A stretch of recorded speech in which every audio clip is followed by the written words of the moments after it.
Hi, welcome to Beav Art Talks. If you haven't listened to any other podcast episodes, but I interviewed Barry J. Davis, Lucy Mitchell, Richard Tate, and Ellie Pompili, and now I'm here with Jared Orlin. Hello. He is a pop artist, and sometimes with a comedic twist, and I say cheeky pop art. Yeah, that's quite cheeky pop art. So, Jared, would you please tell me a little bit about your background and how you started with your pop art? Yeah, sure. Well, so firstly, didn't study art. Oh, really? Yes, I have no art degree. I have no art credentials whatsoever. I kind of wish I had them. Did not even do art in high school. That surprises me because you seem to got a creative flair for it. So. Thank you. Yeah, and I don't really even know where that comes from. My dad is a civil engineer. Right. My mum's an English teacher. Was an English teacher. She doesn't teach anymore. But there are no artists in the family other than my aunt is a quite well-known choreographer and dancer. Oh, wow. So there's an artistic flair that comes through in the family from that side. But everyone else has a so-called normal job. But I've always had a creative leaning, I guess. So I'm originally from South Africa and have been in the UK for about 10 years. Right. In South Africa, I did a lot of ceramics. Nice. Hobbyist. So I'd be every week in a studio. You're just sort of like one of those where you paid the lady every month and you came, you did your thing with the clay, and then you could learn the techniques that she had available. So I learned them all, the pinch pots, the slab building, the everything, and graduated onto the wheel. And then I started graduating toward kind of making sculptures and selling some of the work. Did you study sculptures at all? Not really, but I'm trying to get back into some air dry clay stuff. Okay. But yeah, to do the ceramics here without, like, this lady had everything kitted out. Like, she'd converted her garage into, like, there were 2 kilns. Like, she had, people have bigger homes and more space. And it was an incredible setup. Here, it's quite an expensive thing to do. And I've got no space in my place to store any of the ceramics. And that's fair enough. Yeah. Barely store any artworks. And I kind of made peace with the fact that I probably wasn't going to be able to do it in the UK. Hadn't really thought of air dry clay, but I wanted to do something. And I found, and I can't even remember what it was that I did, but I love Hello Kitty. I have been collecting Hello Kitty stuff for years, and I have a Hello Kitty tattoo over here. Have you been to the restaurant in Brighton? Yeah, of course you have. Yeah. Yeah, it's fun there, and bought merch from them and everything. And somebody gave me some Hello Kitty chopsticks. They travelled somewhere. Okay. And they're like, here you go, somebody that I worked with. And I quite liked the packaging that it came in. Took a photograph of it, and I was just tinkering on my phone, and it was on my phone, and there was some digital editing trickery that I stumbled across. Right. And I was like, wait, hang on a minute, there's something in that. And I played some more, and I played some more, and I played some more. And I ended up with something that was kind of Andy Warhol-esque, sort of multiple colour panels, but photography-based, which is, if you know a lot about Andy Warhol, he did use a lot of photography in his work. A lot of people don't necessarily know that. And I've always been obsessed with Andy Warhol and pop art. Couldn't even tell you why or where that came from. I just know that I've always loved that kind of work. And so I had this idea of, okay, so there's this sort of visual photography-based editing that I can do in order to create this kind of pop art technique. And played around with that quite a bit. There's some Brighton photography stuff of the pavilion, which I've got over here, which I can show you. If you show us the pavilion one. It's cool. Not exactly the same thing, and this is an evolution of the work in a big way. The original of this it's a photograph of the pavilion that has been, so it's the negative of the photo, which is why you're getting that slightly X-ray look. So if you've gone from halfway and flipped it down, yes. or is that just a reflection of the water? Because they've got the pond in front as well. Yeah, it sort of was inspired by that idea of they had the reflection, and I have seen some photographs where the pavilion was reflected, and it's incredible. Yeah. But I'm not a photographer. I'm not a trained photographer. But I got a picture that I really like. This picture was taken in, I think, 2018. It's a pre-pandemic photograph. Nice. Maybe 2019. Of that side of the pavilion, and then it's edited to duplicate, flip, and the original is a square one in blue, hanging in the bathroom at my ex's place, and I've evolved it. So this has the overlay of the pride flag, and then I added another layer the Scrabble board. Scrabble with pieces. the Bride and Proud. I've done a version of this. The most recent version of it is also the sort of Pride Pavilion, and it had the lettering that says "Can't even think straight" on it, which had a solo exhibition at Brighton Rocks in March, April, and it sold there. Oh, nice. Yeah, so I'll do another one of that. But when was that? The exhibition? The exhibition, yeah. It was around Easter time. So was that April? Yeah. So the Brighton Rocks is over Kemptown way, over the East Brighton, or close to East Brighton, but yeah, it's on the seafront. Yeah, it was a nice exhibition. I love what they do in terms of support of artists, because the artists aren't being charged to be there. No, that's good. It's an amazingly supportive environment. They did quite a lot to help sort of promote it, and you get a really nice space that was yours for an entire 2 weeks. And it's really popular as well, because Yeah. loads of artists go through there. Yeah. And do group shows as well. Yes. Yeah, I've only And ever you've done some group shows, but not there. You've done some at the Fishing Quarter Gallery, haven't you? Yes, a few. So the first time I did the Fishing Quarter was on my own, a solo, and I don't think I'm going to do that again. It's a lot of work, isn't it? It is way more than I realised. I did not know it was going to be so much work. And things you don't think about, like if you want to just go for a coffee or you need a pee, if you have to lock the entire place up, it's a mission. It's a logistical thing, and it became quite tricky, and it was just exhausting, taking a week off work, and you know, you get it on the Monday, and then you wrap up on the Sunday. The weekend's going to be your busiest, and there's me thinking, right, I'll open the doors at 11 o'clock on a Tuesday morning and let all the crowds in. And I mean, there was a massive storm. It was raining. It was windy. It was horrible. I found with the Fishing Quarter Gallery, you have to luck out with the weather. Yeah. Because if you don't, then the footfall kind of drops drastically. Because people are, as soon as the sun's out, like today, beautiful sunshine, people are going down the seafront, going on that walk on the seafront, and they will just go and peruse the galleries, and then you get that, regular. Yeah, it's a great spot. And then I did it again with Jessie from Bow Bottle Tops. Oh, yeah. And we had a great time. We did that together last week. So we did Bottle Pop, sort of portmanteau of both of our. Because it goes perfect. Yeah, perfect combination. Yeah. So mine is when I do a lot of the stuff, I do it under the name iHeart Pop Art, and she's That's Bottle your pseudonym, Tops. isn't it? Yeah. Yes, and so we did that together, and that was loads of fun. So we'll do it again in October of this year. And we probably will have maybe one or two other people with us as well, which will be exciting. And then we have it booked for summer for a week in, I think it's July of 2027, quite far in advance booked. So have you got anything local at the moment booked up that you're going to be doing soon? Just in case anybody wants to go and see your work. So currently there's some stuff in the Rock Inn, which is in Kemptown. I've got a few pieces up there, which is part of Artist Open Houses. Brilliant. So I'm co-chair of Kemptown Arts Association, and we're kind of the unofficial arts group of the pub. They've been amazing. There's two new owners. It used to be the Curzon, if anybody's wondering what it was, and then it was another pub after that, and now it's taken over, and it's the Rock Inn on, I think, Lower Rock Road, I don't know. Yeah, I think it is, yeah. I don't remember the name of the road, but it has something to do with the title. Sorry if I'm supposed to know that. And there's art all the way across the ground floor of the pub, and then there's an upstairs kind of event room, which is where we do our monthly meetings as the arts group. But there's art in there as well, and it's all available to buy. And currently, I think there's 45 artists in there. Wow. I think I've got that's a good amount. 6 pieces in there.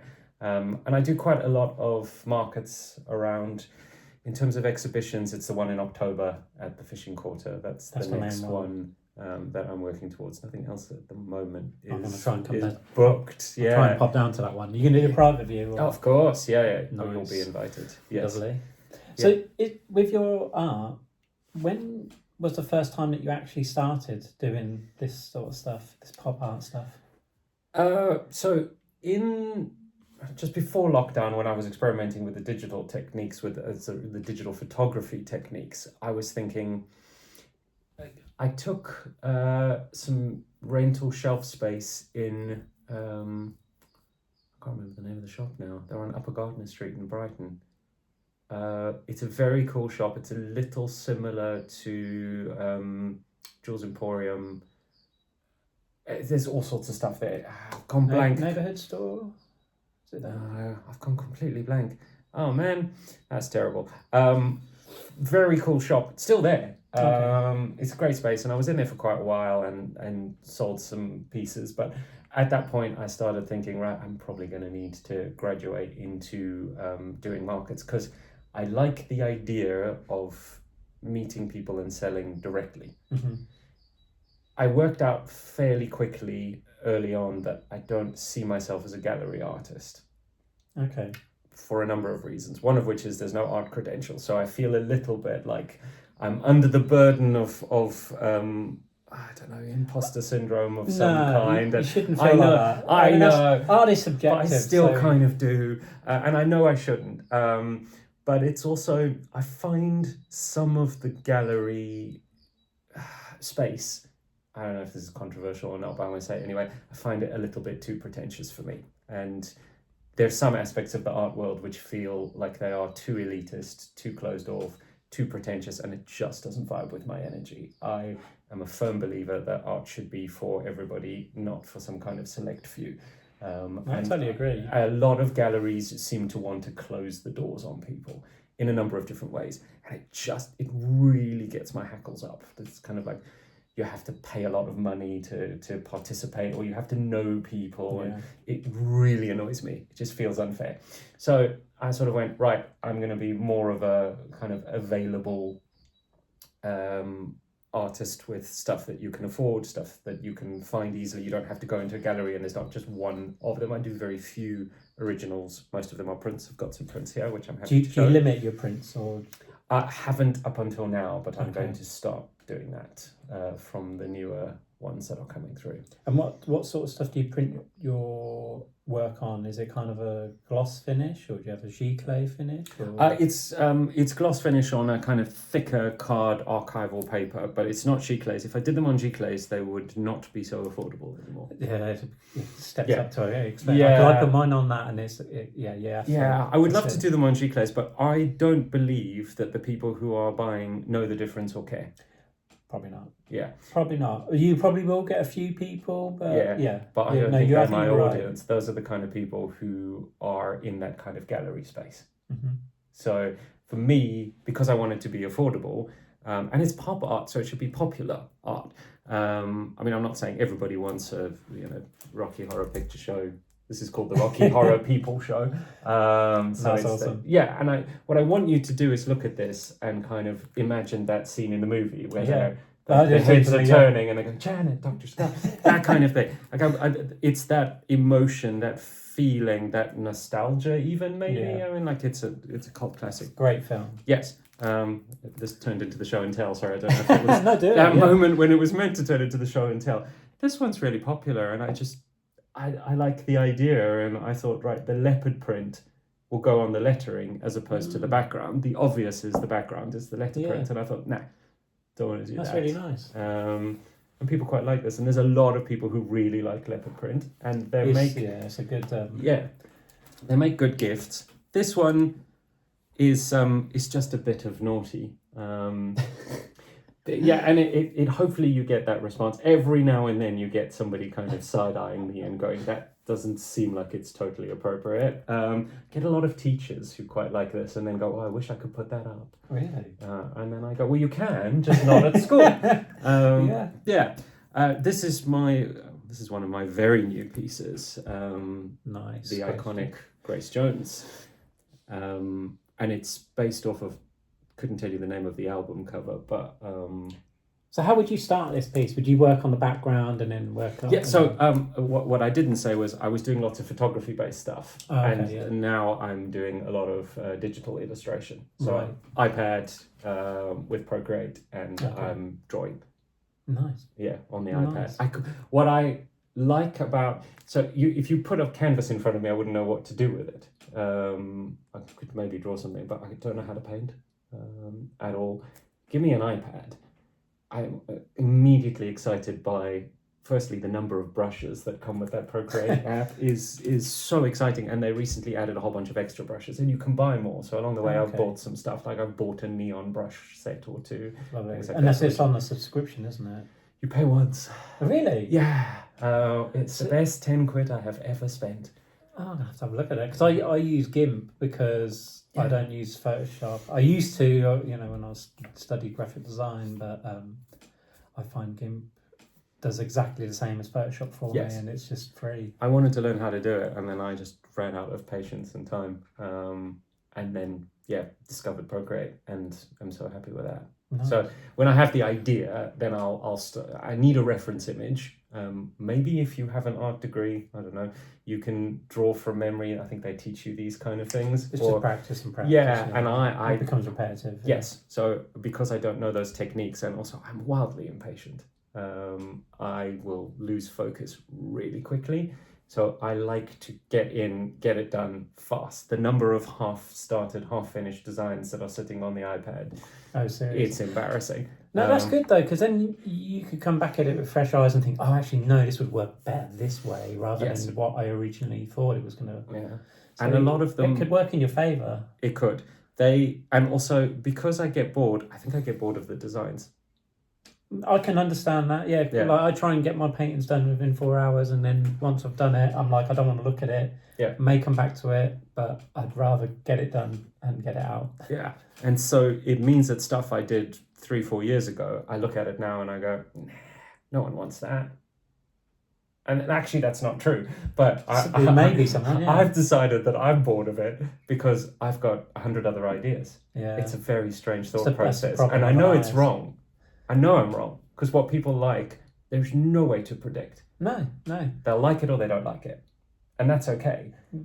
And I've got more ideas than I have time to execute the ideas. Do you have like a list so you on keep my phone? Yeah. Oh my god. Yeah. Like the amount of artists that do that. Like I know, like I do it myself. It's so easy, isn't it? To keep track of everything. Yeah. It will often happen where I'm talking to somebody, I'm talking to my partner. I go, hang on, I just need to write that down, because if I don't write it down, it's gone. I won't remember it. I understand. Or I'll wake up in the middle of the night. The phone is next to me on airplane mode, and I'll quickly just kind of scribble it down on the phone. And then go back to bed. Nice. Yeah. Well, you have to. It's the problem of an artist, because any idea could come at any time, and then once you've got it, you've got it there on your phone then, and you don't have to worry about it. So it's so annoying when you're trying to rethink of something and you think that was a good idea and I don't know where it is now. If I lose that list, I'm in trouble. And sometimes it's a list of ideas. Sometimes it's a list of a phrase. Mm-hmm. And then the phrase I'll sit with the phrase, whatever it might be. Maybe it's something utterly rude. Okay. Or I'm toying with a print which has got just sort of new swear words that are just wildly just wrong, some of them. But I don't know what to do with it, and I don't know who would want to buy it. You don't want just a list of 10 really rude swear words. Do you ever test anything on your website or social medias to see, with your audience, that your regular followers and regular people who buy your stuff, do you ever do like little testers and think, oh, what do you think of this? I do sometimes sort of soft launch, but I won't say it's a soft launch, and then just and see before anything goes onto the website to be bought as a print, or take it to a market and sort of see how it goes. Yeah, I will do that sometimes, but I don't know if it's the best way to test, because if you're relying entirely on that, markets are random. That's true. You don't know what's going to happen. Sometimes they're not well advertised, or sometimes it's the wrong crowd, or it's just random. Sometimes it's a really nice day and everyone's gone to the beach instead. So you can't put all your hopes on that as your sort of... That's another thing that can then hinder, like when you do a pop-up, like for example at Fishing Quarter again. If it's too sunny, people don't really want to go into a place. They want to be on the beach or just enjoying, probably in a pub or something. I think it's a Brighton thing as well. So it's got to be like nice weather, but not too nice. Overcast, warm, not raining. That's the perfect weather. Yeah, that's when you're going to make your sales. I mean, mostly you make your sales of private views. That's the win. That's when you really make your best sales. Indeed.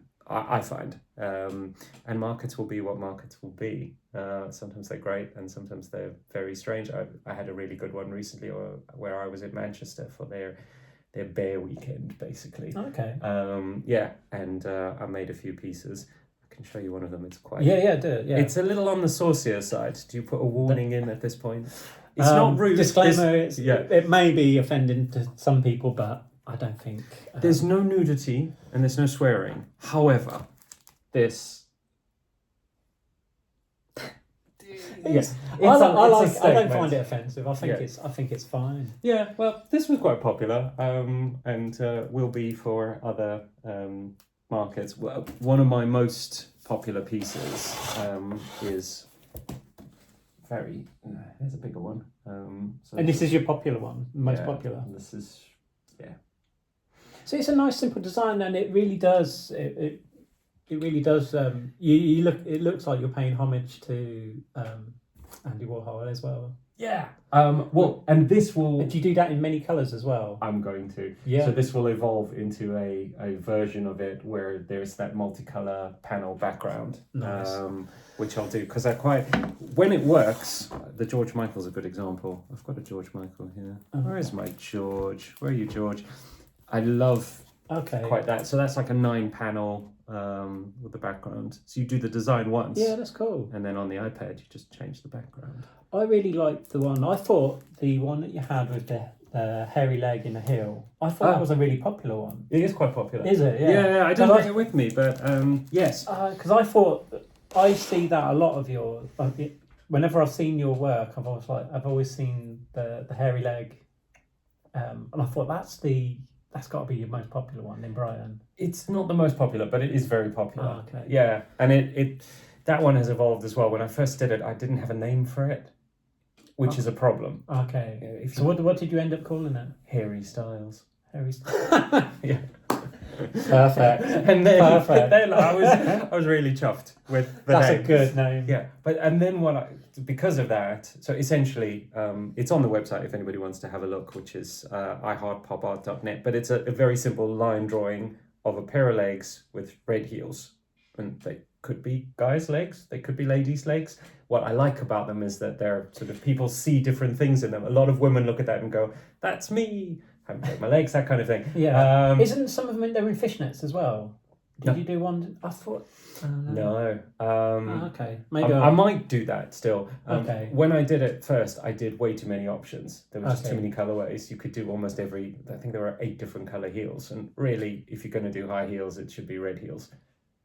Yeah, that's the one. It's more striking. It's more striking. It's more visually interesting. I do every now and then pull out the purple heel or the red heel because it looks quite nice. Okay, for just a variation. Yeah, but it's a red heel. But once I got the name, I thought, right, I need to maybe put the name on the piece. So there are 2 versions of it. One is just the legs, and then there's a version that says Harry Styles on the top. That's a good name. Yeah, I'm moving more toward. So a lot of it in the beginning was sort of famous faces. And now we're moving, I don't know who is we, I am moving more toward kind of, I guess, easily recognizable objects, a little bit of nostalgia, a little bit more cheeky, and a bit more humor. So not everything is a person. Like there's the ice cream. And I was just walking one day. I think I was walking back from the Rock Inn actually after dropping stuff off. And just was thinking about ice cream. And I think it was literally as simple as that, kind of going, right, ice cream, can I make it gay? Can you? Yeah, and you did. And it went from there, and I want to do more pieces like that. So the next thing that I'm working on, which is not finished, and I don't know when it will be finished, but I'm doing the gorilla playing drums, kind of the Cadbury sound. Nice. Oh, yes, as the inspo. Just after reading an article that said that is the most beloved UK ad. It's the one that everybody remembers with the most fondness. And I thought, right, there's something in that, even though the ad is really weird, because like, what does a gorilla playing drums have to do with chocolate? But that's kind of the point. And then I'm doing something with bubble bath. Which I don't know where it's going. And I don't know what it will look like, but I know exactly what the imagery that it will be based on is. Yeah. So what's the part of the process when you're creating your art? What's your favourite part that you enjoy the most? Is it from, coming up with the idea, or the start of the process, or when it's completed, or what stage is it? A lot of it is the idea. Okay. And it will be, the ideas vary. So sometimes it's, I know I want to do something based off of a certain person. I love Dolly Parton, or a lot of people have said, have you got Dolly Parton? I was like, right, well, clearly I need to do Dolly Parton. I mean, she's an icon. Yeah. But then it's doing research. You've got a Dolly Parton. I brought a Dolly. Yes, I brought a Dolly Parton. For the benefit of the podcast, again, it's another piece, but this is different. So let me give it a little bit of a shake. Actually has some lovely earrings. Yes. As well. So after a while, I thought, right, I do lots of prints. It's time to do a few more originals. But I still like the design, so I wanted to do. I came up with the idea of a more kind of hand embellished print, and so I'll get one set of earrings. I don't do like job lots of 500 earrings. Okay. They become quite bespoke. How do you make these? Do you get them made, or do you? This was a happy charity shop find. This particular pair of earrings, and I found the earrings, and then suits the earrings so well. Yeah, okay, so you've got your lightning bolt David Bowie earrings, so it's two musical icons kind of coming together, and some of them I'll put the Scrabble lettering on. I've got a Debbie Harry one, which I didn't bring with me, which will have it's got earrings, it's got a neck piece, and it's got the lettering, so they vary. So do you go to a lot of charity shops to find some of the stuff for your? I do walk around. Yeah, and sometimes I will buy new earrings from other makers at art and craft fairs, which is quite a nice thing to do to support other people. And it will vary, but I like the idea of it needs to be affordable. So I don't want to buy, if I buy a 20 quid pair of earrings, doesn't matter how amazing they are, I can't sell them. The price is going to have to go up by 20 quid. No, so I try and keep stuff affordable. It's not too much. Yeah, I mean, I'm also, I like the ethos of a circular economy where things are not just all ending up in landfill. And because the earrings aren't, you're not going to take those earrings off the piece. Those are staying in the frame, I hope. As nice as they are. I don't know, if you're trying to look for something in a new outfit when you go in out, would you open up the frame and take them off? Oh, be tempting. Well, you could do. I mean, I've pierced the print. So, I've kind of dug a hole into Dolly Parton's ears. Sorry, Dolly. So that's a kind of an evolution of where I've gone to, and I'm really enjoying that. They tend to be A4, just because A4 box frames are about as big as you can go without it starting to get wildly expensive. A3 box frames are available, but they're not as easily available. So I've got one floating around, which is a Frida Kahlo one. Cool. Otherwise, I do slightly smaller ones. And have you got earrings on the Frida one as well? Oh yeah, she's the first one I did that was hand embellished, and they're a lot of fun. I've done quite a few of the Fridas, and the shopping for earrings. I was sort of thinking as a 47-year-old who I only recently pierced my ear, just because I found myself in the last sort of 2 years going shopping for earrings, which was a new experience for me. I don't know anything about jewellery. Cool. I don't make any of the jewellery. I like the earring you've got. Thank you. It's nice. Yeah, thank you. It's part of a set that some of the other is on a different piece. Right. Yeah, the strange thing, just like on the A4, because so basically you have to be really careful about the earrings and the size that you buy. It sounds ridiculous, but if it's too small, the size of like a normal stud, you won't see it, and it's pointless. Yeah, so if they're have to too be long, because it's not proportional to a human face. Yeah. Nobody's face is that size. Your face is bigger. So the earrings are always going to be bigger. So depending on how you're doing it, your earrings are always going to be slightly too big. Right. So if you're doing Boy George, which I have done, it's all right for big kind of oversized earrings, because that's exactly what he would wear. But he'll only wear sparkly earrings. That's what he wears. Right. He might wear something like this, but he tends to do kind of like long, sparkly, quite colourful earrings. When I do Princess Di, which is one that I am working on, she normally has studs, doesn't she? there's no way this is going to work. No. It just wouldn't work. So Dolly Parton. So then this is the kind of like you have to step up to A3s. Or I've got to or I like to try and match it a little bit to what they would wear, I guess. I feel like Dolly Parton probably wouldn't wear earrings like this, but they look good. They do. They make good. sense. And weirdly, looking at it, I would have thought, yeah, she would be wearing them. Yeah, maybe. I see her as wearing like pearls.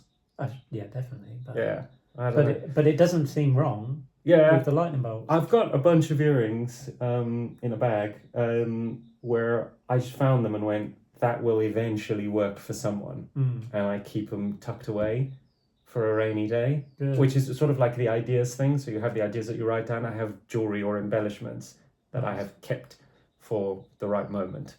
That's really cool. Yeah. Right, Dolly, you hang out there.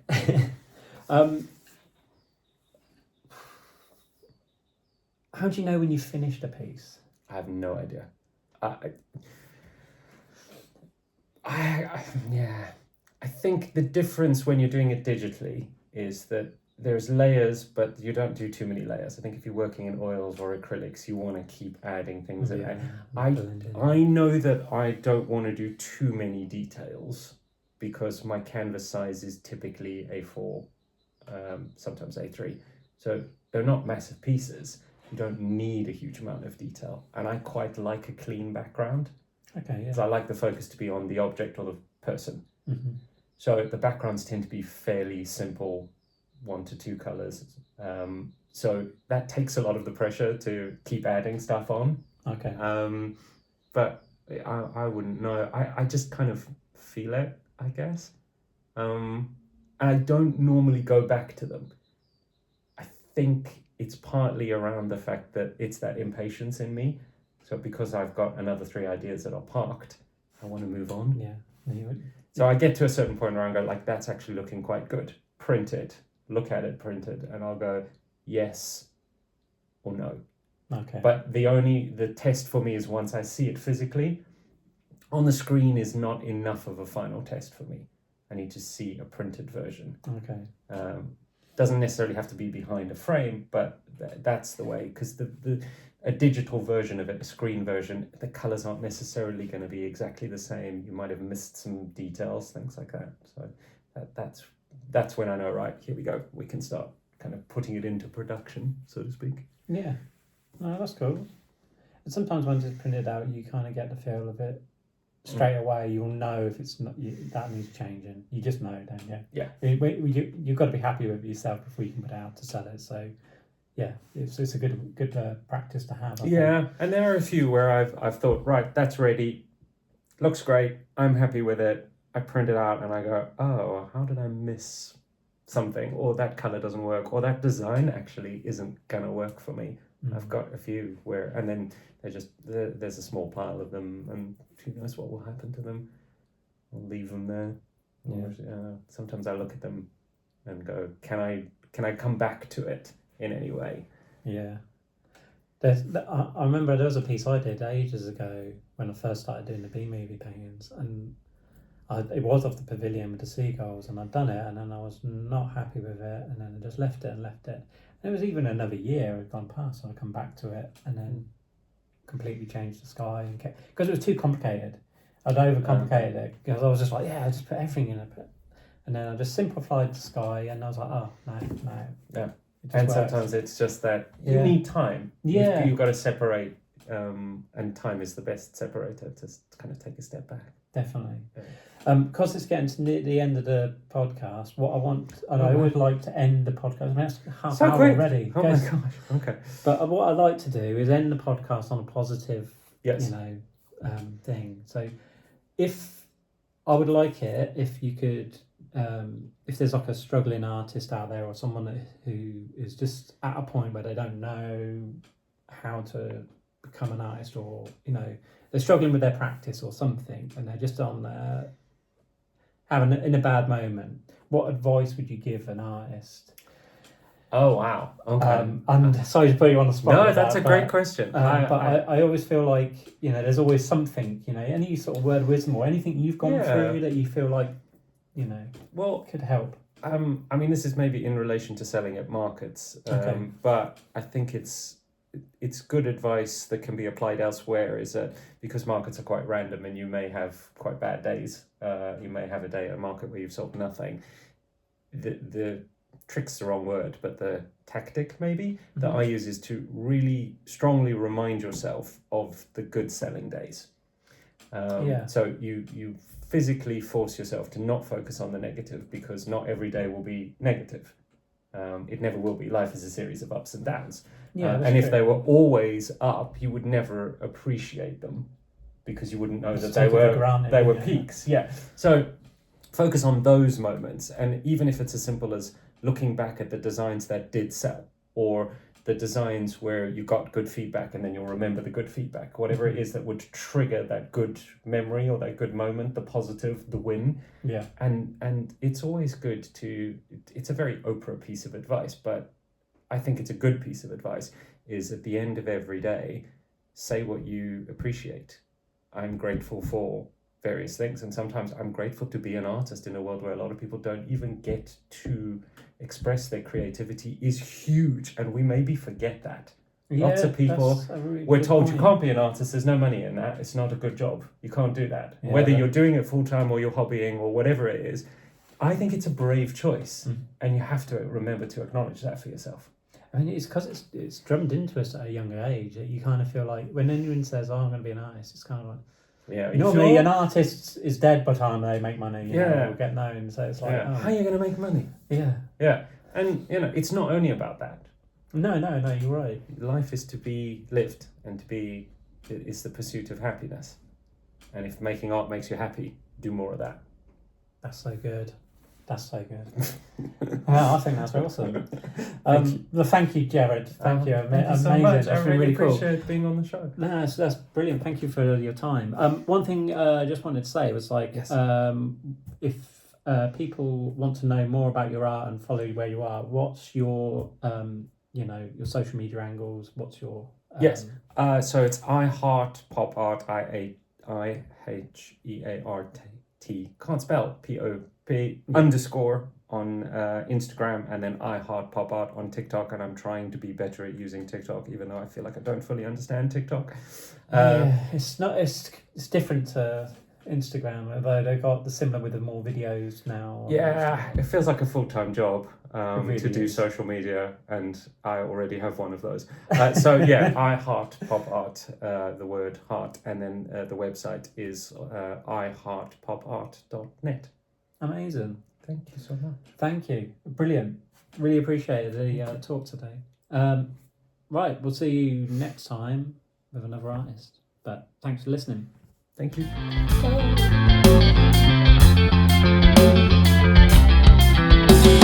Don't leave me waiting, the anticipation is tearing